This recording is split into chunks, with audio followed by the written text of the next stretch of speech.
right, someone's got to do the hosting part, Rod. You're muted. You're muted. The band, the AU Undercover Band. You want to do it again? One of the best garage bands from the 80s is playing right now. Hey, boys, keep it down back there. It's really loud. Paul Schaefer in the Late Night Band. Oh, they're good. This guy here, he's great. He's 70, but he's really good. I love that guy. Here we go. Yeah, let's go. All right, man. Lots to talk about today. Ronnie Sanders, AU Undercover, Doug Dean in Birmingham, executive producer extraordinaire Brendan Martin. Spring football practice ended Saturday afternoon at Jaydn Hare Stadium. It's Jaydn, not Jordan, Jaydn. I just want to say Jaydn. It's weird. I know. Well, yeah, it's a cool place. But you know what? What are the takeaways? What did we learn about Auburn? We're all getting messages. We were talking this morning.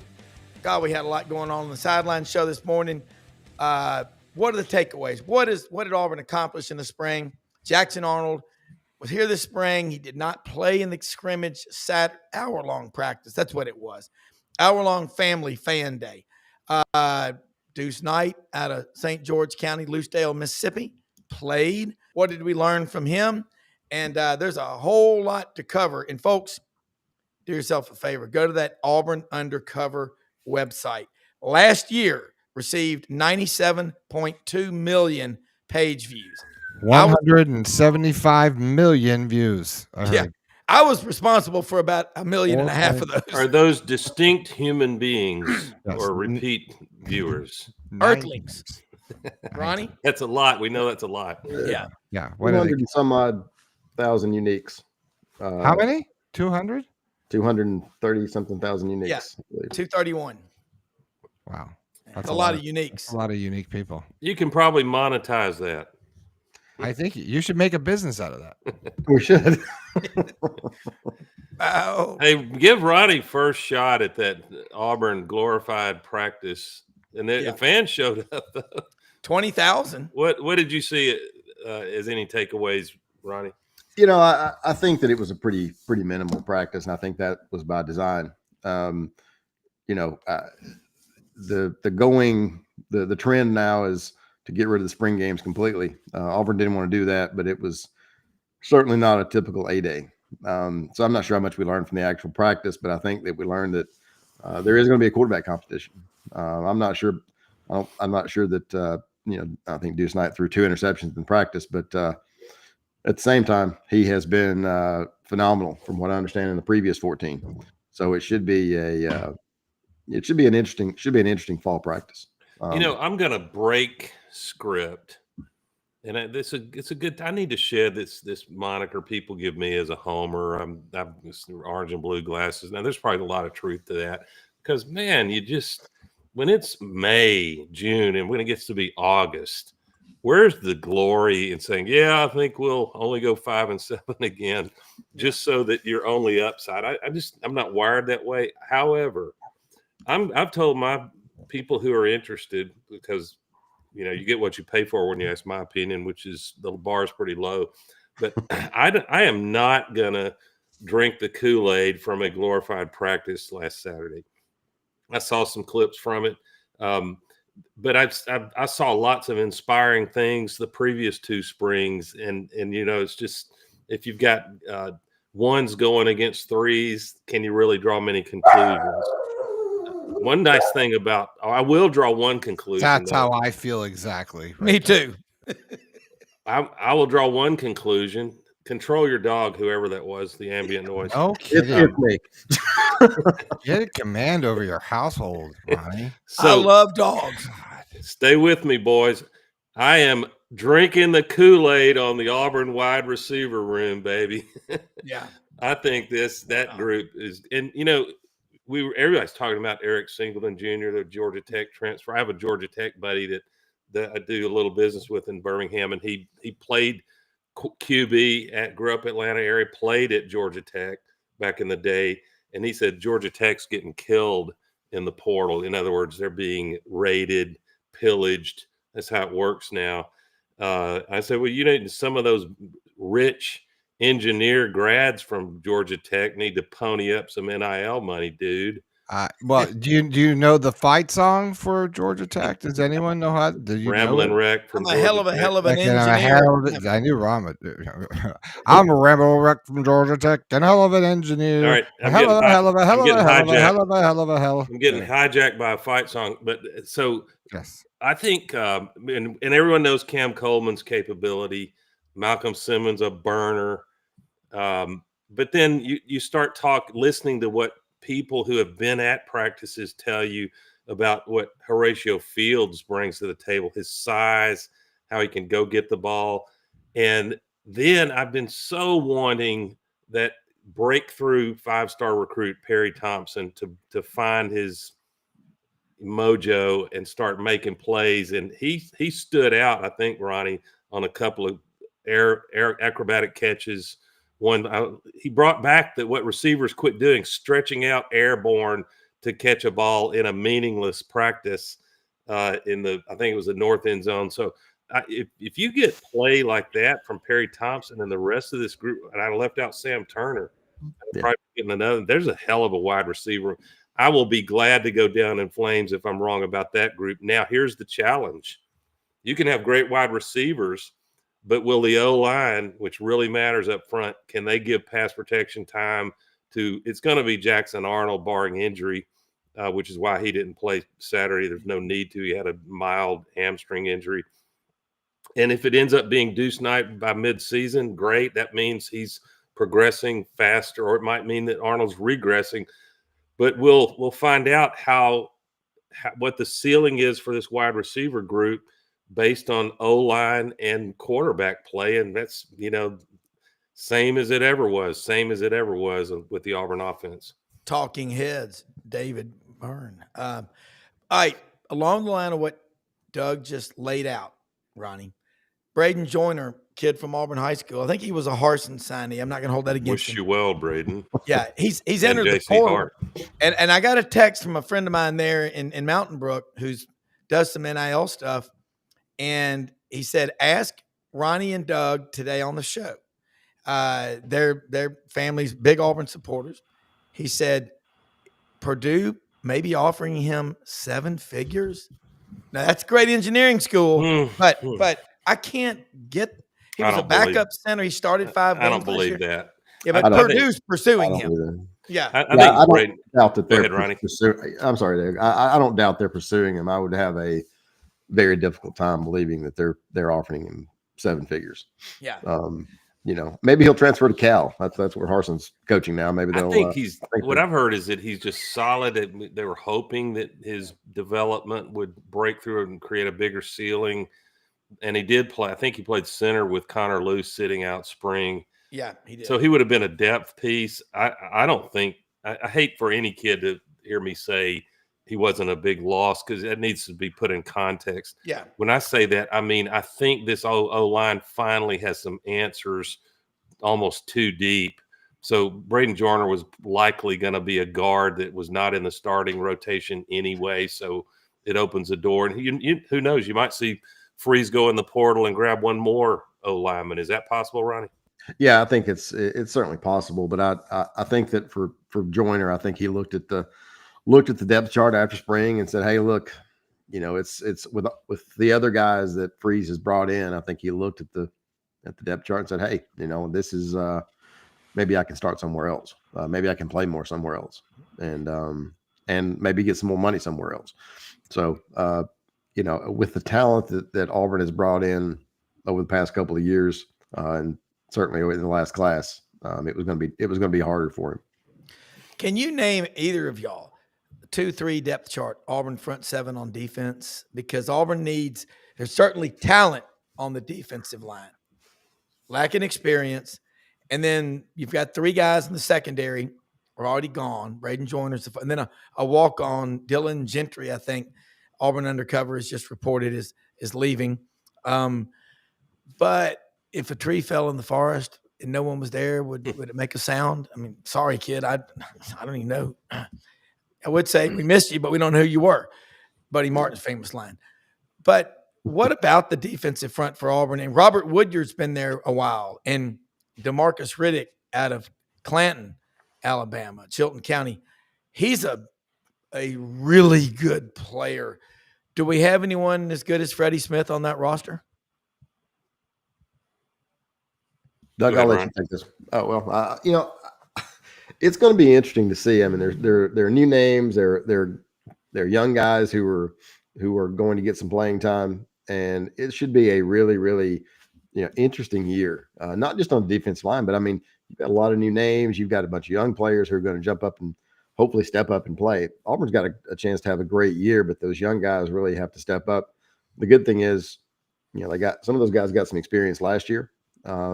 And Auburn's lost games the last 2 years that they really should have won. And all those guys are going to have, not all of them, but many of those guys are going to have that experience and hopefully learn how to close the game out. Well, you start, Rob asked, I was going to say to Rob, can you name the two deep in the trenches? We're not going to be able to do that much any given year, Rob and Ronnie, because of the portal. They're not there long enough for you to memorize their name, but you gotta mention Keldrick Falk. He should, if he's not going to be threatening all SEC, at least second team all SEC, then I'll be disappointed. And then Malik Blockton, who really I know they're very high on. Robert Woodard, you mentioned DeMarcus Riddick. Who is he going to move from? He's not going to, or is he going to be a pure linebacker? Do you think, Riddick, Ronnie? My guess is that they'll get into practice and see where he fits. Nothing surprises me anymore. I remember sitting in Tommy Bowden's office as a student, and we're sitting. I probably told this story on this show before, but I'm sitting in there in his office, and he's on the phone with this kid, and he's talking about telling him what a great receiver he's going to be, and all this stuff. And Tommy hangs up the phone, and I said, I thought that kid was a DB. He said, he is. I said, you just talked to him about playing receiver. He said, yeah. He said, he'll play receiver the first practice while he's here, and then he'll go play defense. That's right. At least give him, say, I told you could, but you're going to be a better DB. Yeah, great story. We got to see elite play from Kieron Crawford that they were really high on last year. But at a high level, guys, what I've heard is that DJ Durkin is very excited about this Auburn defense, and it starts with the front, but they also have more depth in the secondary, and you're going to need that. We had a couple of key injuries, and even guys that played, some of them were playing not at full speed, and I think it hurt us in some of the big games. I'm a little surprised at what I'm seeing from the media about Auburn, and Auburn has only themselves to blame. They're once bitten, twice shy. Is it just me, guys? They're like, I really want to believe that. I wanted to believe the media might say, most of them, in Hugh's second year Auburn coaches seem to always have a big year, and there was hope that with a year under his belt in this Auburn RPO system that Peyton Thorne would make a breakthrough, and he just really didn't. In fact, the depressing thing last year was it was only that epic game in which Texas A&M came to Auburn, and the place was on fire, and Auburn was able to win that. That was about the only fun Auburn fans had last year when you boil it down. So is year 3 the breakthrough year? And breakthrough to me means you have 8 wins, and one of the 8 is either Georgia or Alabama. I think Auburn fans can see the trajectory going the right direction if you get to 8. If you win 9, there'll be somebody talking about Hugh Freeze getting a contract extension. And he will. On the other hand, I think Freeze had a chance to have a pretty good year last year. And you look at the games. Kickers let him down. Kickers let him down. And look, Alex McPherson will be back. Hopefully his health is, I know he's a lot better now than he was. And hopefully he's fully healthy for the fall. But, Auburn had a chance to have a pretty good year, a decent year the first year, or at least get more than they got. And then last year, certainly the same thing, but maybe even more so. And you look at some of the talent that was around. But again, I remember talking to a coach at Michigan State when Peyton Thorne was signed, and I said, okay, tell me about this kid. And he said, he's a good player when he doesn't get any pressure. But that's a lot of people. He said, but when he gets Then pressure, you don't need to come to the SEC if you don't want pressure. yeah, he said, but when he gets pressure, he starts throwing interceptions and gets happy feet, and that's certainly what happened. And yeah. But it'll be interesting. I mean, look, I think you're going to have a quarterback competition. I know that Jackson Arnold is expected to be the starter, and all those things, and maybe he will be. But Deuce Knight's going to push him, and the kid from Stanford is look, he's had plenty of starts at Stanford, so it should be a really a much more talented quarterback room, much more talented roster all the way across the board. Meanwhile, Rob, I'll tell your highly paid producer on here, Brendan, go Gator, that everything I hear when the media is yapping their pie hole, when the Florida Gators come up, man, they keep wanting the over and under to be 9.5 games. Yeah. Heavy is the head that wears the crown, Brendan. Y'all got to go deliver this year. Yeah, and it all depends on the health of DJ Lagway. I got the Gators winning 10 this year. I had them winning 8 last year. And I think Auburn, if you look at the last couple of years, the losses Auburn's had, they've been close. But Connor O'Gara was on the show this morning, and last year, I did not know this. He said, nobody talked about this when Peyton Thorne came to Auburn, but he was benched 4 different times when he was at Michigan State. It just seemed like Thorne, and I don't want to relive it too much. Nice young man. Yeah, he might be a coach. Sometimes these coaches are guys that struggled like that, And sometimes the guys that are great players struggle to be good coaches. That's right. Magic Johnson will tell you that. He coached the Lakers twice and said, this isn't for me. These guys can't play these guys aren't as good players as I am, and I get really frustrated trying to coach them. It just seemed like Peyton was. We've all seen a quarterback that at the wrong moment he tries to baby the ball in there instead of just flinging it. And that second or nanosecond getting the ball out of there instead of thinking and it slowing you down, that seems to be what Jackson Arnold is not going to have that problem. Now, he might have problem being too aggressive and trying to throw the ball into tight spaces and getting picked. But that's what coaching is all about. Can they coach him into going through his motions and flinging the ball, trying to make a play, but knowing when to quit on a play, that it's just not there, pull the ball down and get 3 yards running if you have to. Well, here's a question. Look, anymore, it's going to be like survival of the year that you're at the school because you're probably leaving anyway. So let's make it work. So don't expect coaches to have empathy. Don't expect everyone to be like it used to be. Like we're all happy for Johnny's going to college and he's getting a scholarship because no one gives a what anymore. Yeah, and they shouldn't. And so that's the game. So everyone needs to just wise up. Kind of like the NFL, huh? Kind of like the NFL. Dude, like seriously, the get off my lawn stuff is not, it doesn't matter. Say it all you want. That's not the game. The game's tanking. And mommy is driving it. I mean, loyalty, you've got loyalty maybe through the year. And fans can still make their choices. And I don't care how much flame this brings at me. But you know what I choose to do? I almost never watch an NFL game. And I've got friends that love it. And most of them that love it are doing fantasy football. And I think that's a factor in the allure of it. But I wait till the playoffs and I've got other things I can enjoy. And I don't want that to happen with college football because it's been such a part of my life, all of our lives in the Deep South. But, it's going to be interesting to watch fan engagement the next several years. What do you guys think about this? I just was reading Urban saying this about it. Tennessee is screwed. They got a problem. Well, I mean, you know what? Urban Meyer, remember that great quote in Swamp Kings?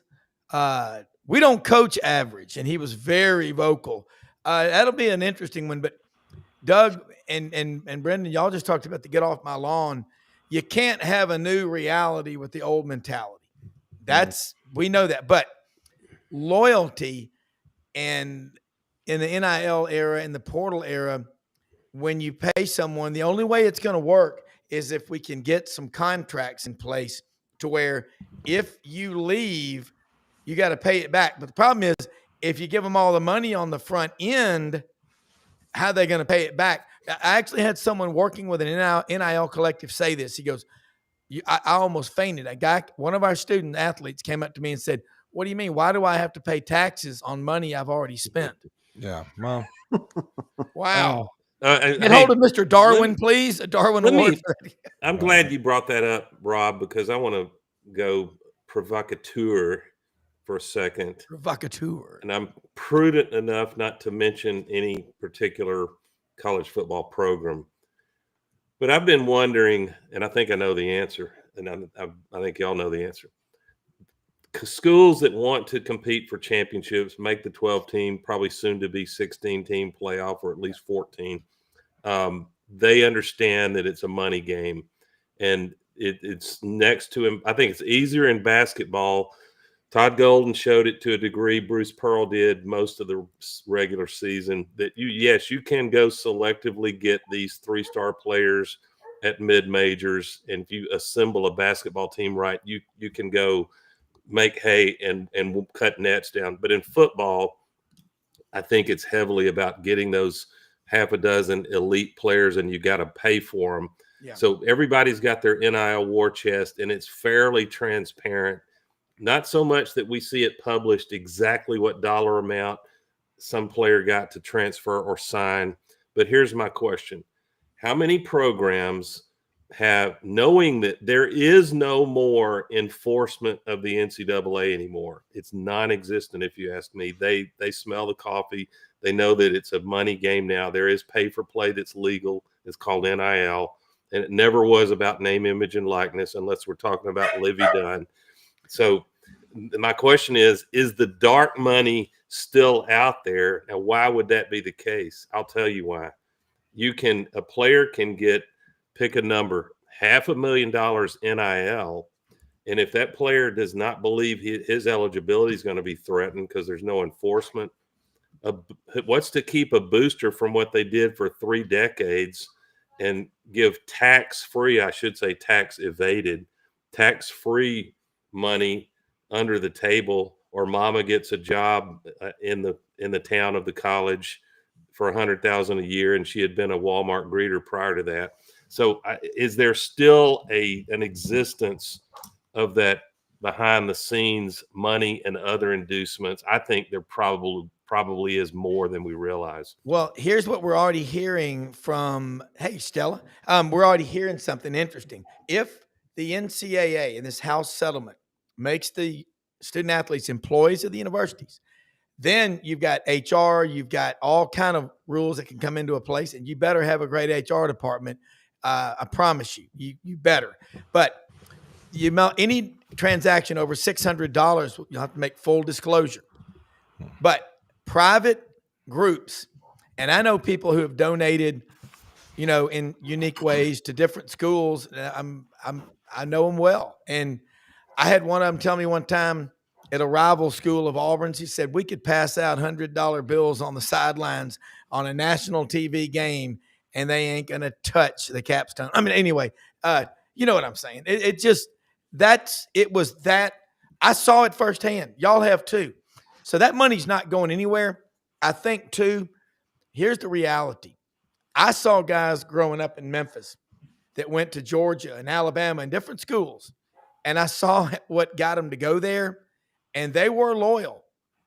They were loyal because those particular people, they worked for them. They worked at the country club. There was a relationship there. If you got the relationship, you're okay. But when you got someone like Nico's posse coming in demanding things. But it was his dad. Yeah, it was more than that. I'm telling you from my friends in Knoxville said it was mob rule. But his dad was the tip of the spear. You're right. Kevin Skarbinski reported yesterday on this very network with Scarbo knows. With his interview. I had the soundbite last night on the Buddy Martin show. Who was the interview with, Rob? You knew the gentleman. Jimmy Himes, great writer for the Knoxville News Sentinel for years. Love it. It was reporting that it was really all his dad. His dad was completely the one sort of driving the ship, and he's really attributes a lot of that to his father. So that's a hard deal to be in. Your dad's pushing for you to be one way. I'm not trying to get the guy off the hook, but it's I think I agree in the sense with Tennessee. And we said earlier this morning, Heupel didn't have a choice. Yeah, he had to do this. Like, Yeah. like you, otherwise your locker room's gone. It's all gone. Yeah. Forget it. So it was a no brainer. And you know, and as Scarborough also pointed out, a great podcast, by the way, check it out. Scarborough knows. Pointed out that, you know, he's exactly middle of the road. I mean, his stats were right down the middle. You know what I mean? So, you know, valuations matter, right? yeah, Valuations. and I think it will be really important going forward. That you know, I look, coaches aren't going to have each other's back going into, like, you know, obviously it's a loaded deck. If, you know, at best, you know, everyone's going to get what they're going to get. But I think to some extent, the coaches are going to have to take responsibility to set the standard to a little bit, to say, look, we're going to, you know, we control this marketplace a little bit. Yeah. But you lose that locker room, the chain of command falls apart. It's over. I'll be right back. Oh, well, I think the other thing, as Rob, until Rob gets back, but I think, you know, we had Ellis Johnson on the podcast will actually go up tomorrow, but He's great. He's good. He's terrific. And we had him on discussing Bill Oliver, you know, Brother Oliver, for those who don't know, passed away. R.I.P. And so we had him, we had Ellis on, they were really good friends, and he and Ellis had worked together, but anyway, we had him on, and Ellis made a really good point. He said, you know, if there's a salary cap and everybody's supposed to be the same, he said, you go back to where you were. Whereas, you know, some guys getting $500,000 under the table, like he used to be. And that's what I'm asking. That's what you're going to end up with. And he's 100%. But but importantly, do you agree with me, Ronnie, guys, that I don't think the NCAA has any intention of enforcing those former rules about so-called extra benefits or inducements. I just think, you know, the only hope of enforcement on that would be IRS seeing an opportunity for tax evasion, and I don't think there's a climate for that from IRS either. I think from a player perspective right now, I think it's a gold rush, because they're figuring it's gonna get fixed. So get yours now, because it may not be like this the next year. So if I got $1 million sitting on the table and all I got to do is walk on this team right now, I think you're going to see more than if it was a little more regulated. Than I think, because I got to think, if I'm an agent right now, I'm going to be like, look, yo, it may not be like this next year, so let's go get paid. Yeah, and Ronnie mentioned the great brother Bill Oliver. I used to see, he spent a lot of time on Lake Martin, where I've got a place since 2019. Thank God I didn't wait a year. That you couldn't get a lake house there once the pandemic hit. The demand was, I had a real estate agent on Lake Martin tell me what happened in 2020. Speaking of gold rush, he said in Atlanta and Birmingham, Doug, all these are his words, not mine. All these wives told their husband, you get down there to Lake Martin or Smith Lake or wherever and find us a place. We got to have somewhere to get out of the house and do something for recreation here. And so the inventory was gone. But Brother Oliver spent a lot of time on Lake Martin. And, man, I've described Oliver as he's one of those few, there's a handful over the years, DCs that you just feared going up against offensively on game day. You knew he was going to have some surprises for you. One of my favorite quotes, and talking to Bill Oliver about absolutely one of my favorite Auburn games, which featured Damian Craig in Red Stick, 1997, Cecil the Diesel Collins. That I was there. That was one hell of a game. And I knew it was going to be rowdy in Baton Rouge. When I've told you this story, Rob, I was walking in as you enter the stadium and the crowd backs up trying to get through the turnstiles. And I saw this cute brunette LSU co-ed running at me like we knew each other or something. And that was her intent. She wanted to make it seem like she was going to be friendly. And she said, Auburn sucks. Yeah. Right. I said, the women want to spar with you. Let's go. But Brother Oliver said about the great Takeo Spikes in that game. I'll tell you what, if we didn't have Takeo Spikes in that game, Cecil Collins would have run for 500 yards. He was 247 in his 3.5 game career. That one still, Rusty Williams out of Moncks Corner, South Carolina. What a game that was. Whoever got the ball last. Yeah, it was great. You know, another thing about Brother Oliver, Ellis Johnson's on our show Monday morning at 9 a.m. Eastern. And Brendan calls him Tom Cruise. He's really cool. He worked and coached with Brother Oliver out of Epps, Alabama, over in the Black Belt. He said, I said, what was so many things about him, but what made him so special? He said, well, one of the things that Brother would do is Brother Oliver would walk over in the backfield with the quarterbacks and the offensive coaches and look at the eyes of the defensive players and study their eyes. And he was so good at the term interchangeability. Everybody kind of like on a special ops team knows everyone else's assignments, because if something happens to the person in front of you, you got to be able to next man up. He could blitz, remember, a few times, 10 players. Remember when Auburn lost to Tennessee 30-29 in 1997 for the SEC championship? Auburn did a 9 or 10 man blitz. And I think he has 13 SEC championship rings, 3 or 4 national championship rings.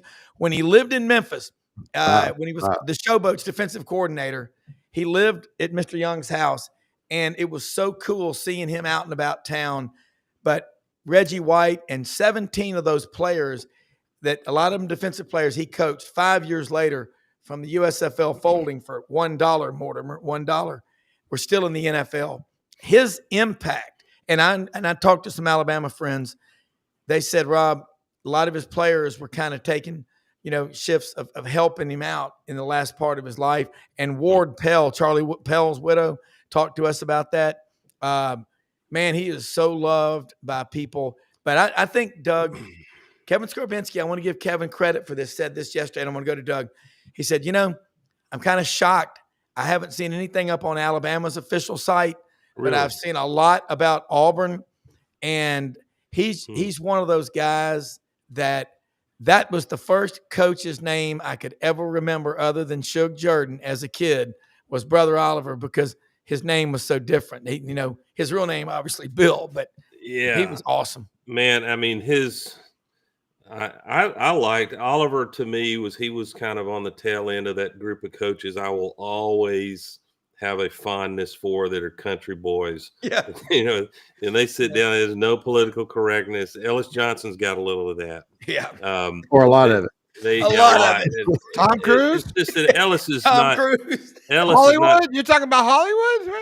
Ellis is not quite as long in the tooth, so I tend to, I want to party with him. I drew some line of demarcation. I don't know if it's about 1980, that if you were in the coaching prime after that, then you're a slicker. But man, Bill Oliver had that brutal country boy toughness, country accent, deep South accent. And his magnum, I don't care if it's an Auburn centric show. The thing about a good analyst like you guys, and I aspire to it, is it's one thing for you to have your favorite team and you mainly cover them, but we still are connoisseurs of great football and great coaching. And that magnum opus in the Sugar Bowl it would have been January 93, when Miami, Gino Toretto came in there and had to be a deer in the headlights, because I honestly, y'all may have, I had never seen 11 defenders brought up to the damn line of scrimmage regularly, a bunch. And it's scary and unsound, but it really, Bill Oliver talked about it, his players have talked about it, it really was not unsound. Every one of those times he was going to back some guys out to cover, but they jammed people at the line and they completely made Toretto a deer in the headlights. And I don't think you could do that many games. He had it in his back pocket. I think he knew that Toretto had some problems, with composure, and it was just fun to watch. And then not to forget, wasn't it 92, the first ever SEC championship game that was at Legion Field, that Oliver would have been the architect of that Antonio Langham interception of a Spurrier offense that iced the game. So, yeah, Bill Oliver should, and I give Alabama some grace. I have a feeling that's some kind of oversight if they haven't made I'm too sure many it was. mentions, because Yeah. I can tell you Oliver is beloved by Alabama people, especially for that 92 season. Yeah, and I think it was already. And Kevin said something too that was really neat. And that looks like Buddy Davidson, who made It is. 782 consecutive games. I will never forget meeting that man in March of 1981. I'm the only guy that went down to Auburn for spring practice, wide open on the field, watching practice. I'm standing next to then Governor Fob James, and I saw Bud Casey grab George Peoples, number 22 from Tampa Catholic High School, by his face mask and smashed his head into his forehead, and blood went everywhere. It looked like studio wrestling. Said, "That's how you hit somebody. That's how we're going to win here at Auburn." And that night I met Buddy Davidson at a baseball game, and he invited me to come over the next day and meet David Housel, Reba Gullidge, Mel Pulliam, Dwight Johnson, the sports information staff, and I helped them stuff 2,500 envelopes. Welcome to the glamour, the sexy side of that. But that man, Buddy Davidson, is so important in Auburn history. And look at Brother Oliver. That whoever took that photo, is that Sam Oliver, AU Camera Graphics?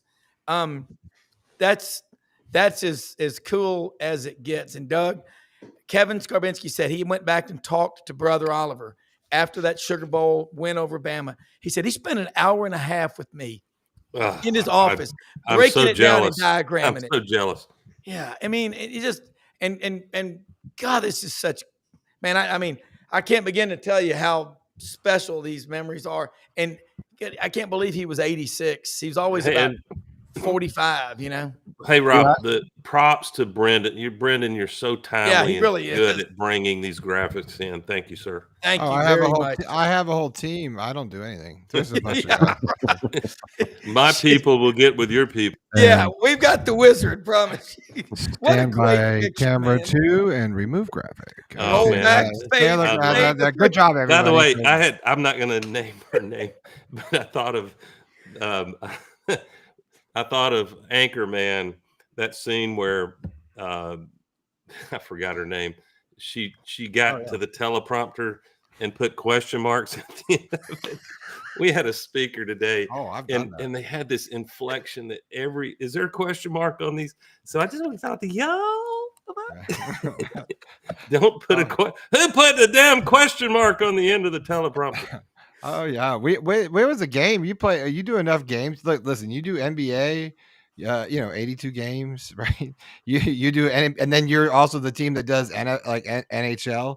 So you're like, I would be stacked every year, like 164 games coming at you in 8 months. Like, you get bored in the trucks. You get people to say all sorts of things. We would play a game and like, just put something in at the teleprompter and like to see if they would read it. And they will read it more times than not because they are just like, everyone's just going through the motions. By the way, I think one show of beating up ESPN, I guess we should say Disney, who's had a brutal run with their stock lately. And I don't own Disney, but don't plan to, but ESPN deserves more than one show getting their butt whipped about canceling game day. Seriously? I didn't do it. Wait, apparently we found it out this morning. Yeah. Go ahead, Rob. Sticks. No.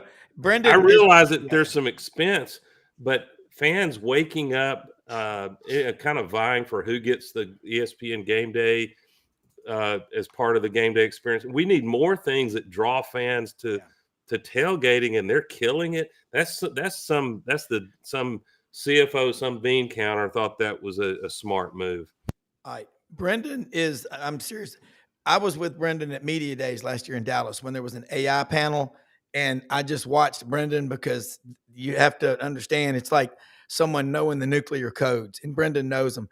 I asked Connor O'Gara Saturday Down South this morning about a story that was attributed, I believe, to Saturday Down South, and he goes, not us. He hadn't even heard about it.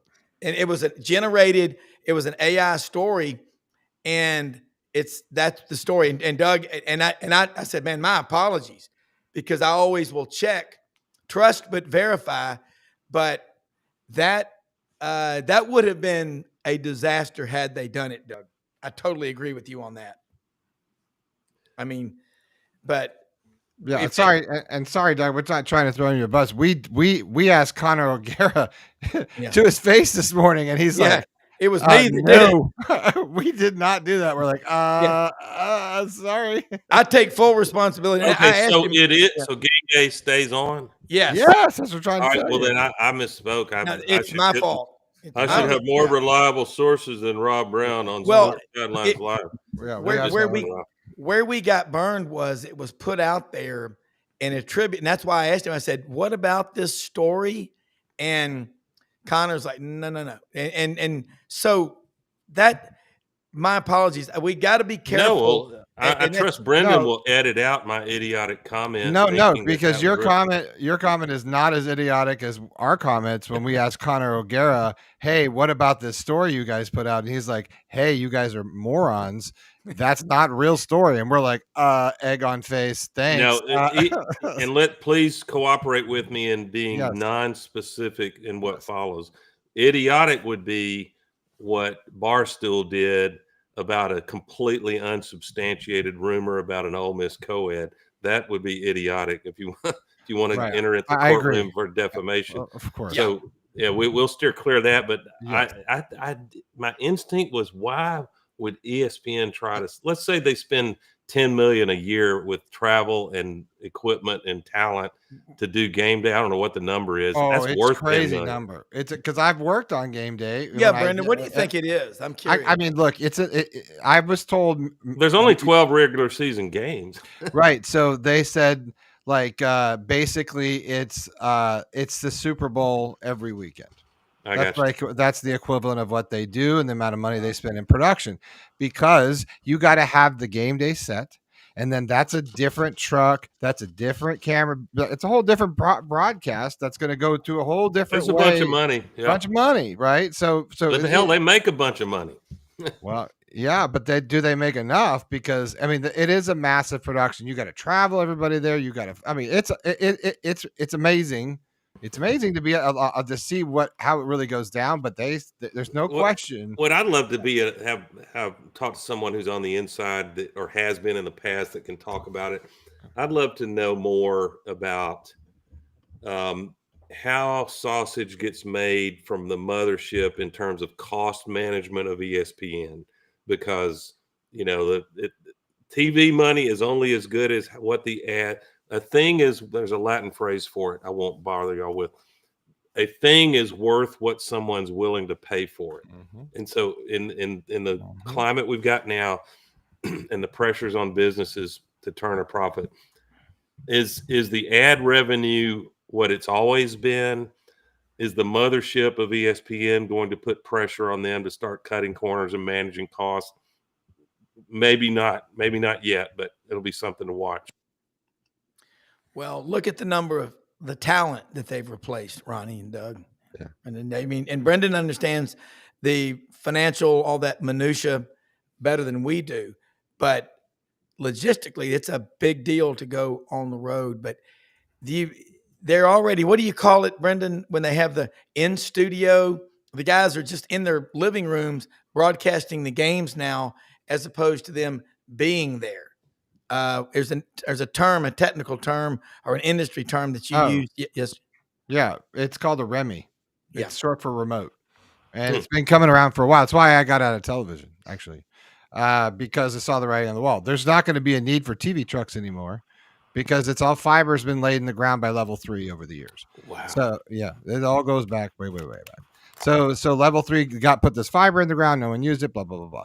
So now they capitalized on it because they figured out if we just hardwire out the door, right, like they do in-house. Like when you see Jumbotron, that's not TV. That's not a broadcast. That's an internal broadcast. They have a studio in that facility, more than likely up somewhere in the VOMs or something. And they do their own production. Nothing to do with the television broadcast. So they figured, now if we got cameras in-house, why do we need a TV truck when we can wire that fiber all the way down to a remote area somewhere in the country that's going to be, where we stag like Colorado and Portland and California? These will be hubs, right? And guess there's one in Orlando, right down there. And we will hire that crew to come in, not to do one game. They're going to do 10 games. They're going to do 10 regional basketball games, and they're just going to do hot swap. You're going to go, hey, you're going to support each location because you have the real time ability to say, hey, camera 2 moved left, and you don't have to wait 6 seconds because now it's all on fiber. It's all running down the show. So now they can start just eliminating these broadcasts because there's a lot of them that cost money they don't make money on, but they got to make a deal and they got to run it anyway, right? So they're always looking, to cut corners. One day there will be no more game day. It'll be virtual and it will be different. So I guess the story is believable, and that's what makes it something that people run with, because why not cut it up? I mean, because if the numbers aren't there, we all know it doesn't matter. Yeah, Ronnie. Yeah, it's interesting. Ronnie's thinking. It's sort of related to the game day. What Corso? When is enough enough? And when does ESPN say, hey, it's awkward. It's awkward. Let me take the first shot at that. You should. Go ahead. Because you can handle this. We can't. I think there is one of the hardest things has got to be when there's kind of a beloved, legendary analyst or commentator, and you could look at other ends. I'm sure this happens with beloved CEOs who have, heck, America just got to, and regardless of what side of the aisle you're on, everyone is in agreement now that our previous president, Biden, had some major cognitive limitations as things went on. So there will be I think America's sentimental and sympathetic, and for Corso, who became beloved in part, I think much less so because of any sort of genius analytics about games. I mean, even back before he had these health challenges, he became beloved because he was the goofball on set, and he would put a mascot head on or whatever, and people died laughing about it. Once in a while, he would hit on a game he picked, but that was not really where he made his living. But then to me, it reached a point when, through no fault of his own, he had, and I don't even understand what the malady is, but he had some kind of challenges with speech, and it felt to me like Herb Street was more. They were more and more like propping him up, helping him out, helping him finish sentences, and when it gets to that point, it's time for Lee Corso's sake, for his closest friends, whoever those are, like Jill Biden, arguably, and others should have done, to say, listen, I appreciate your persistence, but it's not working. And there's a standard of excellence in broadcasting that I think ESPN was perilously close to, and probably did compromise in keeping him this long. And I think I think America is weary of having to, you've seen the memes, awkward. I can't help but think, put an awkward meme up there and there's 100 of them. And I hope I didn't sound mean-spirited to Corso at all. No, that's not my intent. And I just think there's been a lack of guts and courage and professionalism in figuring out a way for him to maybe have a different role, like bring him in for a 10-minute segment every game day if you want to do that. But to put him up there on the set, in that, I think it was too bad for too long, if you ask me. Let me just say, it was too weekend at Bernie's. I mean, let's be honest. Yeah. I mean, it was tough. And we love him. But the guy was just like, what do you want to pick? And he's like, I go Ohio State. And it was just like, okay, like it sucked, It became a caricature. Yeah, it did. And if I go on this show, Rob, if I'm in a car accident or something, please email me and say you're fired. And maybe you can still write, but don't give people, none of us have we're going to give you lifetime employment, for heaven's sake. There should be, if there's a job worth performing, then there should be situations in which common sense prevails, and you get led into a different room to do different work when you're no longer fit for that particular duty. Yeah. Ronnie. Yeah.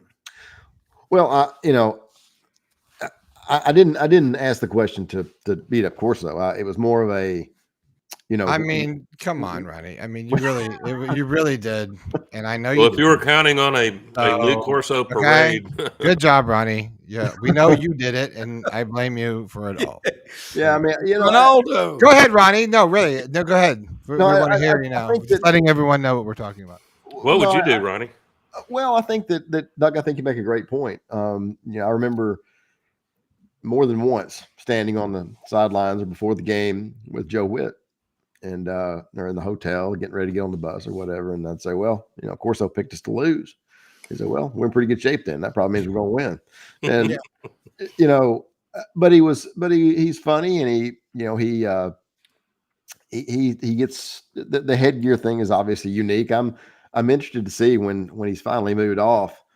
Is Saban going to take over the headgear challenge, or who's going to do that? Nick's not going to be made a fool of. Nick is a serious analyst. He's allowed to have. Nick's got a price. Don't you be kidding? Don't you think Nick's got a price? Don't you worry. Everyone's unless it's the Affleck made duck. It cool. So Affleck duck hat for a price. We had a case of this before Corso became so big. I can remember. I'll never forget it. I was in the bar downstairs till about 2 a.m. Beano Cook spoke at the Touchdown Club in Memphis, and a group of people said, Rob, you want to go downstairs with us? He's a smart guy, though. Yeah. I've got 3 kids at home in diapers, and I said, yeah, I'll go down there for a minute. And man, that dude, God, he could pound the drinks. He starts telling stories, and he said kind of to that effect. He goes, when it's time to go. And he started telling stories. I mean, it was hilarious, but he just faded away. What did General Douglas MacArthur say? Old generals never die. They just fade away. I don't know what happened to Beano. I know he's not still living, but out of respect, you're right. I saw Corso 3 how much years he ago. makes? Corso? Yeah, I have a Corso story, but you know how much before $1.5 million, $1.2 million? $2 million. Okay. Yeah. Well, and I saw him. He saved my ass once, so I got to give him props. Years ago when I was a young guy in New Orleans. Look, I've been around him a couple of times. I saw him, last time I saw him in person was October 16th, 2021 in Athens. I was over there for the Kentucky-Georgia game. And he was very alert and whatever. I don't know. But I think Doug's right. You keep him on there too long. He burns out, and it's not fair to him. And we all have older parents. God, mine are 90 and 96. They're sharp as a tack, but they also aren't still actively out every day trying to do. And I admire Corso for trying to do it, but I don't want to get it to the point where people are making fun of him. That would be horrible. Too late. At some point, it is too late. I think at some point you hurt your legacy. Yeah. You look at Bobby Bowden, for example. I mean, obviously he's going to be remembered as a great coach and all that stuff, but how did it end? And it wasn't great. No. And I think that sometimes, it's hard to walk away. It's hard to, it's hard to say, hey, enough's enough. And I will say this: I'll keep Corso if you'll boot Desmond Howard. Deal? How about boot Pat McAfee? That'd be God, 17 mil. He has worn out. I mean, I would expect that when I hear him rant, I think roid rage. He's got to be doing some roids. So cringe, man. He was a punter. He acts like he was a middle linebacker for the Giants in their heyday. Here you go. Here's your game day estimates. It's just rough. Don't quote me. No, we won't take it to the match. It's pretty close. Brendan, thank you for these stats. It's unbelievable. Incredible. I know. Maybe they should kill game day. They should probably kill it. I know. That's what I'm saying. Look at the cost. Come on. That's for you got your annual and your weekly cost. Yeah. So you better make some money. I less and less tune into game day unless they're at one of my favorite SEC programs, and I just want to see the game day signs in the crowd. Yeah, the Washington State guy with the flag. But I mean, there's nothing. When you watch game day, and I mean, Corso, give him 10 minutes, 15 minutes. You're right, and then let him go on. Kirk Herbstreit. I mean, what's the deal with him and the dog? I don't know about that. Is it a what you call a service dog? I don't know.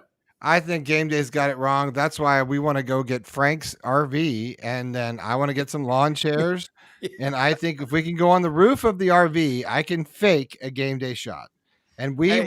but here's the thing. Here's the trick. I like We that. have to go live when they're at break. So we have to mimic the segment that they just did. That's the game. But we have to do it with lawn chairs and the way we want to do it, and then change it however we see fit. I feel like that would be a quality way from the roof of the RV to some extent. So we can, mix it up. And then we have people, we'll just tell everyone we're Game Day. I bet you we get enough people around us. I could fake it. We could get a throng of people and then just get a hat. And Rob, you could choose like your Corso. I bet we get the whole place to go nuts. Look, that's a great idea. I know. That's why I was trying to get Duffy's RV to get, he's got the access. He's the man. Yeah. I think his experience with the RV after it went off the road on the way to California, I think that thing has been deep sixed. Possibly. Rob, one of your loyal viewers commented, it's on point. True about Lee Corso. He said, we all love him. That's why we want him to be healthy and not on TV. Bam. Mic drop. Yeah. I mean, I tell you what, we could all be, you want to be 96 and working out every day. That's what you want to be. But, I think that what makes Game Day so special is how they bring back so many people from those particular campuses. And then the people from the other schools, those guests, McAfee, I'm not sure. When I talk to the young kids, we all got them. They go, oh, he's cool. He's funny. He's hip. I mean, I don't know. I mean, it's like morning radio. I don't listen to morning radio. I don't listen to games. Yeah. I just don't care. Rob, guys, there's a great, when I'm not watching football or figuring out what to write about or basketball, I love rock and roll music. The great Elvin Bishop, on point here, has a song that sort of but you went top 5 songs, but there's an obscure. I like to find obscure songs by rockers, and he's got one on a more recent released album, a song called "Everybody's in the Same Boat." And Elvin's point was,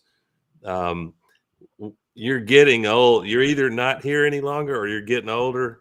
And he says, enjoy yourself. It's later than you think. And Lee Corso enjoyed the heck out of his life. He doesn't have God's gift to football coaching resumes, but he's had a great broadcasting career. And he brought that, man, he really did for a stretch. He was the juice on that Game Day set when he was in his heyday, because what fans would like it really affected outcomes. They just had to have Corso put their mascot head on at the end of the Game Day show. But you never seen a luggage rack on a hearse, have you, Rob? George Strait, great line in one of his songs. Can't take it with you. I swear, I really wish, maybe one day it will, but I want to put together some memoirs about caddying. Of course, I had the lens of having my father be a sports writer. It's great. But like Dad said today on the show, on Rob's show this morning, he said, you really had an amazing experience just being a caddy at one of the top 100 golf courses in the country for No doubt. 20 yards. Top 5, yeah, Brandon. right, Top 5 or top 10. Well, I mean, it wasn't a country club either. It was a golf club, and it's a whole, and it's changed now, but the BMW is going to be, anyways, it was where the birthplace of the modified Stableford system, a scoring system. Some great tournaments were there. But screw all that. Like when I was there, it was one of the most exclusive country golf clubs in the country. Like you had to obviously be asked to join. There was very Augusta National-esque. It was totally and completely modeled after Augusta National, but it was in the mountains of Colorado. Everything was the same. Your locker room guy knew you and knew your drink from 20 years ago, knew everything about you. Every detail beyond I'm not talking 4 seasons detail. This is like the finest of the finest of the finest. Your spikes are perfect. Everything's perfect. And for your whole trip while you're there, and I'm sure Doug, especially, I'm sure you've been to some of these outings. you have a group you're with, and your whole life is completely pampered to the day that you get dropped off, probably to the jet or and you get picked up and dropped off. So Guest experience. it was It's everything. amazing, and so you would have the Tyson chicken people was a regular. Mr. Seaman, he's a regular guy, right? But titans of industry that would come out and be a part, and then you would see them in the most crucial moments of their lives, ready to kill somebody, right? Ready to go crazy. When you saw a coach like that, which I or a player like that, or seeing Joe Sakic bet his brother $10,000 in a putt and grind down and drain a 25-footer as the sun's setting on 18 and just looking at him and go, I'm effing Joe Sakic, bro. And just walking off and just talking smack. And then Brendan, these are great stories and things that you got to tell those stories to what we're talking about here and what we go through, because Ronnie and Rob and Doug, we've all seen sort of that behind the scenes, right? Like what it's like to that's what fans want to hear. Like as Brendan was talking about, exquisite I love this phrase, singularly unique guest experiences like you just described. It makes me think, I think this was from a movie, it would have suited me better to have been independently wealthy, Brendan. And I have no complaints about my quality of life, but man, that's a whole nother level of luxury and fun that you're describing. And by the way, I don't know about y'all, but I'm not fully recovered from watching Sunday of the Masters. That was like watching eight tournaments in one day. Crazy. The announcers were talking about it. In the first 4 or 5 holes, there was a three shot lead swing between those two guys, and then by the afternoon, it was no longer about Bryson. He's got to figure his irons out, and he'll blame it on equipment and do something with technology. He's a hell of a player, but I don't think enough good has been said about Justin Rose having that scorching second 9. You can't say back 9, Rob. Second 9. What a heck of a tournament. And Rory McIlroy made it hard on himself. But you know what you got to watch out for now when he comes back to the Masters? He will be calm and he will be dangerous at Augusta next year unless he's got health problems or something. Yeah, I like Rory too. I did a commercial and I was just a backdrop. But he was such a nice person.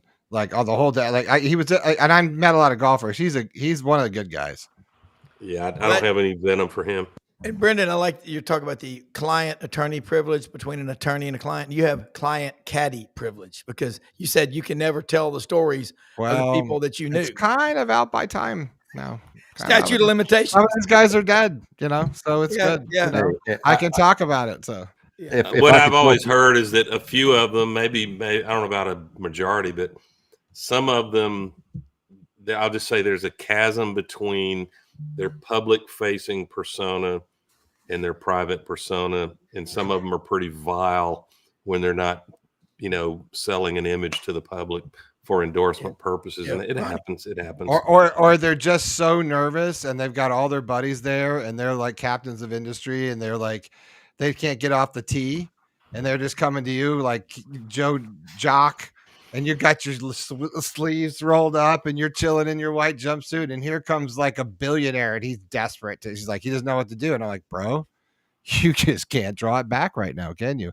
I am your new Huckleberry. Come on, let's go. We're gonna get you through today. Let's go, buddy. And we're gonna keep you from here to here. Swing class, brother. And Ronnie, then you will connect with a person on a cerebral level that when you caddy for somebody like that, and then you learn their every move, it's really crazy because you'll be like, they trust you inherently. And I don't care if it's a ball outside the right edge or a pound outside the left edge, and you're facing uphill and it looks down. If they lock in and they believe you, they're going to putt it and it's just going to go in the hole because they believe that it's going to go in the hole. So you have this really amazing sort of because they're, they need to tap into the person that they are, right? That suddenly they can't be that on the golf course. They can't dominate. They can't win. It's like, how are we going to get through today, guys? And how are we going to get through our buddies? And how are we going to take care of everybody? I'm really I'm sure there are books written. I'm the worst at having read the great golf books, but I'm fascinated recently with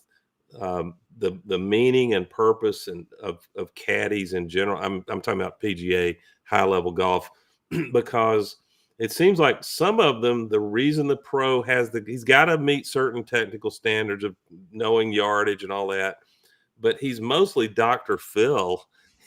He's on that bag because that golfer it helps him feel relaxed and more comfortable. And some of them get fired because of the lack of that psychological, like these guys need a teddy bear to hug in a major golf tournament. It's fascinating to watch. Yeah. My buddy always said, look, if you're not cooler than your player, like, I don't care if you makes more, you got to be cooler as the caddy than your player, because he will not respect you. You got to, he almost is like, he believes in you so much, and you don't care if you're broke or not. You got to have that fighter pilot mentality. But then the caddy, there are a couple of shots. I went back. I woke up early this morning. I'm notorious for that, 4:30 in the morning, because there's no honeydew list, guys. Pro tip, if you wake up that early, mama's still asleep. That's right. You got 2 hours without a list being hurled at you. That's Ronnie? All the time I go to bed, Doug. So I'm up till I'm like Philip Marshall. Philip and I are texting each other at 3 a.m. and I love it. It's completely normal, but that's about what time I go to bed, 3:30. But I rewatched with using fast forward a lot the Sunday Masters, the highlights of it, and my God in heaven, I've never seen. And I heard Ben Crenshaw talk about this. Is he really going up over those pine trees, not between them? Are you kidding me? And he did it twice, and one of them I know for a fact that his caddy was begging him, "Don't try this." And McIlroy, to his credit, he said, "No, I've got a little gap there." The gap was about 2 feet, this little V between two pine trees. And he hit the spot, and that was the one where it seemed like 10 seconds you weren't hearing the sound of a ball hit anywhere. And finally you hear this plunk, and it rolled just barely past the pin. Just what a golfer. Now he had some horrific double bogeys, but he offset them with 3 or 4 eagles during the tournament. Amazing to watch. That was all. We got to wrap it up, but man, this has been a great show. They all are. They keep getting better. Brendan. Hey, thanks to all 400 live people that have tuned into this show today. Fantastic. Wow. That's awesome. We love you guys. Thank you. Love y'all. Make sure you buy a Ford truck in Memphis. Subscribe to the YouTube channel to check more of this content out, and make sure also, if obviously you are an Auburn person, Ronnie, you want to take this one? Yeah, check out Auburn Undercover. We're running a special right now. First month for $1. I think we're 50% off for a year. So a lot of content there if you're an Auburn fan. Too late. I'm already a member, Ronnie. I'm a member too. I'm looking for my freebie. I'm not sure why I don't get one. No, I'm just kidding. Yeah, there you go. Check it out. AuburnUndercover.com. All right, there you go. I always enjoy it, guys. Y'all have a great evening. Absolutely love it, man. And we'll be back on in the morning. We got lots to cover, but I'm going to tell you something, man. This website, AU Undercover, Coach Ellis Johnson was texting me just now, said he did a great podcast with you and Philip Marshall about Brother Oliver, talking a lot about him, and he's texting right now and watching. And so how many texts do you get a day, Rob? I'm just curious. My wife's told someone 250 or 300. It's a problem. Different texts a day. It gets crazy. Not compared to what y'all get. I don't listen to them. I keep my ringer off. That's why I keep the ringer off. All right. Well, I got Doug's music turned up for him, so he's ready. Crank it up. See y'all next week. AU Undercover. Good night, John Boy. Good night, everybody. Good night. Good night. Thanks for coming. Good night. Good night. All right. I'll press these. Thank you. There it goes. Flash it back and forth for you. Party. All right, Rob. Goodbye. I don't know why I'm the last guy. Goodbye, everybody. Thanks for coming. Watch tonight. Keep watching. We'll replace that.